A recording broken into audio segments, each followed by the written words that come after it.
Et bonjour tout le monde, ici Altaria, on se retrouve aujourd'hui pour une review tranquille. Et je crois que d'ailleurs c'est la première fois que je fais ça, pas une review tranquille, mais sur ce type d'objet. C'est-à-dire qu'aujourd'hui on va s'attaquer à un roleplay. Et des roleplays c'est très rare que j'en fasse. Et je suis même pas sûr d'en avoir déjà fait sur la chaîne. Et aujourd'hui donc on va s'attaquer à un roleplay assez cool. C'est le Blaster, donc slash Morpher de Dino Charge, donc la version américaine. Que je me suis procuré pour 1 euro en brocante. Je ne suis pas un collectionneur de Morpher en général, j'en ai que 2.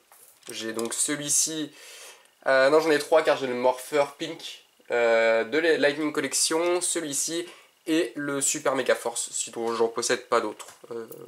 Quelques japs mais très vite fait, c'est pas vraiment ce que je collectionne, surtout comme type de roleplay.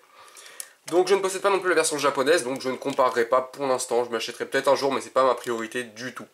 En tout cas celui-là il est quand même assez cool, je l'aime bien. Et on va tester aujourd'hui toutes ces petites fonctionnalités lumineuses et sonores, c'est parti. Donc, déjà il est pas si petit hein, pour un Morpher, c'est un truc que je trouve assez cool. Bon je pense qu'il est un peu plus petit que la série quand même, mais voilà, il est quand même pas aussi ridicule que beaucoup. Donc, on va déjà replier cette partie. Voilà, il va faire un peu de bruit. Donc, je viens juste de refoutre des piles pour une fois que j'y pense et pas pendant la review. Donc, ce machin, que dire vraiment, au niveau des couleurs, il est plutôt pas mal. Hein, je le trouve pas dégueu. Donc, il y a du noir un peu partout où il doit y en avoir. Les deux yeux verts, donc du Morpher.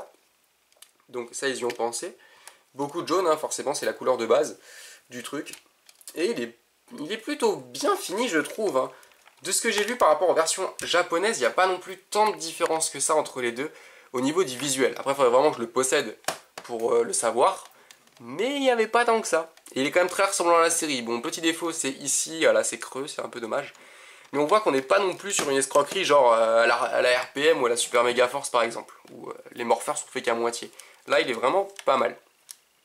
Donc, on va pouvoir le tester tout de suite. Donc il n'y a aucun dino chargeur fourni avec, vous avez juste ce truc.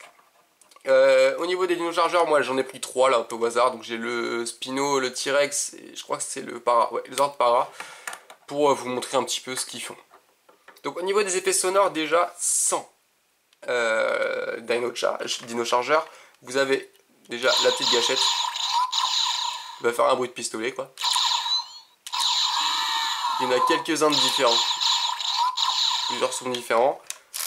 Vous pouvez tourner la roulette de charge, mais ça servira à rien, ça ne sert que quand un dino chargeur est inséré.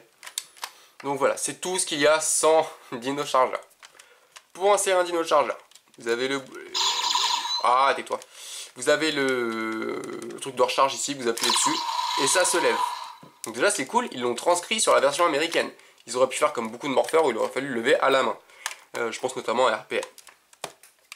Donc, ensuite vous allez prendre un dino chargeur, on va prendre le Tyrannosaure pour commencer, c'est le plus simple.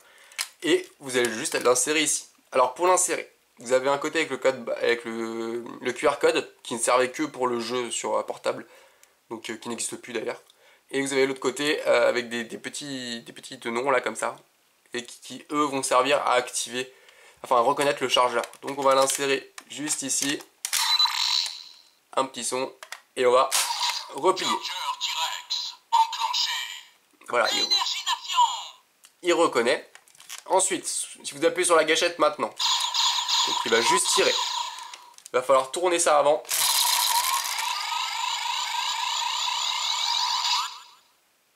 Et ensuite vous pouvez tirer.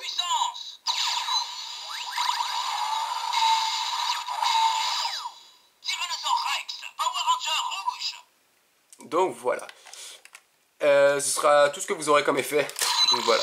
Sauf quand vous ouvrez, si vous ressortez le dino chargeur en appuyant sur les deux petits boutons noirs, il y en a un ici, le même de l'autre côté. Vous appuyez, il sort et ça fait un petit pliou. Voilà, c'est tout mignon. Vous pouvez en insérer d'autres. Donc par exemple le Zord Para. Hop, on va aller l'insérer.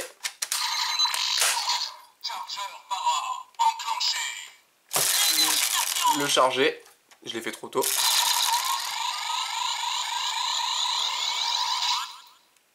Et ensuite, It's Morphin Time.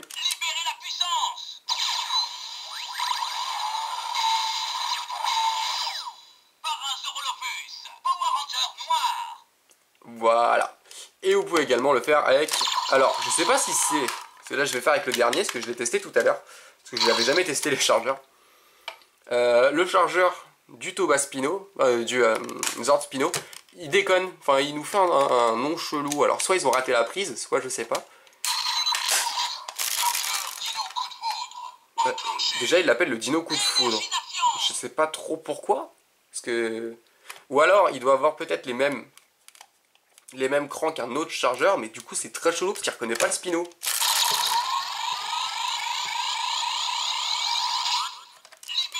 Et on va le déclencher.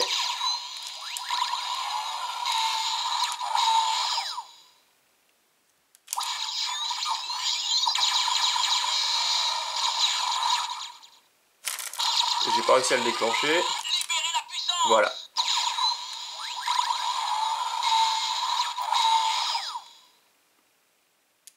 Et là, il me fait pas de bruit. Alors, on va tenter. Je pense que ça va être mon morpheur qui déconne. Dites-moi dans les commentaires s'il y en a qui ont le Spino. Bon, voilà, le mien déconne. Ou alors des fois, il me dit un nom de dinosaure trop chelou. Genre des mélanges, enfin, il est très bizarre. Alors, soit mon chargeur déconne, soit je sais pas trop. Mais, bon, voilà. Donc, j'ai pu tester plusieurs chargeurs pour vous montrer. Alors... Je pense avoir fait le tour de ce morpheur. Ah oui, ici j'ai pas dit, vous avez des petits rails, des petits crans. En fait ça va servir à accrocher l'épée si vous l'avez. Perso je la possède pas donc je peux pas essayer, mais je me l'achèterai certainement. Surtout qu'elle coûte que dalle, quoi. Elle est trouvable à 2-3 € un peu partout, par 5 balles. Elle est 10 avec les frais de port si vous êtes un malade sur Vinted. Donc ce morpheur, bah très sympa, c'est la première fois que j'essaie avec les sons, puis c'est plutôt rigolo en fait. Après voilà, pour moi ça reste très gadget, les sons et lumière, je m'en fous un peu. Par contre, le truc que je trouve très dommage sur le morpheur, c'est que ce ne sont pas les voix de la série. C'est la même voix pour tous les chargeurs. Et c'est même pas une voix qui, enfin pour la voix française en tout cas, qui est dans la série. Et je trouve ça très bizarre. Du coup, ça me sort un peu du truc, je trouve ça dommage. J'aurais pu au moins prendre la voix du Ranger rouge. Au moins pour tous les faire, voilà, que ce soit un minimum impactant. Mais non, donc c'est dommage. Voilà, parce qu'encore pour les Sentai, ça marche. Parce que les Sentai, c'est la même voix qui annonce tout. Mais dans la série Power Rangers, ce sont les Rangers qui annoncent leur transformation. Du coup, je trouve ça un peu dommage au niveau des effets sonores. Mais sinon, voilà, tais-toi maintenant. Par contre, je crois qu'il n'y a pas de bouton on-off là-dessus. Ah si, il est là. Donc, ce morpheur, je l'aime bien. Il est rangé dans un bac. Parce qu'il n'est pas exposé, parce que je sais pas où le foutre. Mais je suis content de l'avoir. Peut-être que je m'achèterai la version japonaise. Mais pas pour l'instant. En tout cas, voilà, j'en ai terminé avec ce morpheur. Très prochainement, je vous ferai la review du Super Mega Force et au niveau des changers, je possède, comme tout le monde, le Mobirate. Et je vous en ferai une petite review, je pense, car ça peut être sympa. Sur ce, je vous dis à très bientôt. C'était Altarian. Salut.